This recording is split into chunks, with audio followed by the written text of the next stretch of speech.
There's a lot that holds us back from trying out psychotherapy. There's the idea that you have to be a little mad or harbour some huge and strange problem to go and see a therapist. It can be hard to see that therapy isn't in fact for the select, disturbed few. It's for everyone, because actually it's entirely ordinary to be rather confused, a bit anxious, and sometimes challenged by relationships, family life, and the direction of your career. So really, the only qualification for going to therapy is to be a normal human being. There's also the worry about the strangeness of it all. It'll be you and someone you've never met, to whom you're expected to divulge nothing less than your inner life. Why not talk to a friend? Well, firstly, because friends aren't properly trained to listen. As one will have noticed, they interrupt a lot.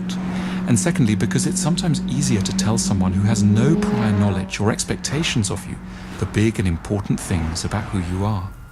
Furthermore, therapists are the last people ever to judge. Their concept of a normal human being is far more expansive than that held by society at large. They know how unusual and surprising we are, especially around sex and anxiety.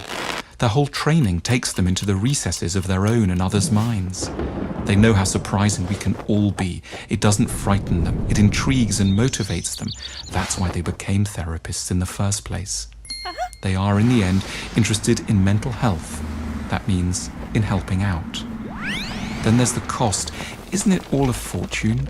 It might be the price of going out for dinner with friends, which is both a lot and not so much.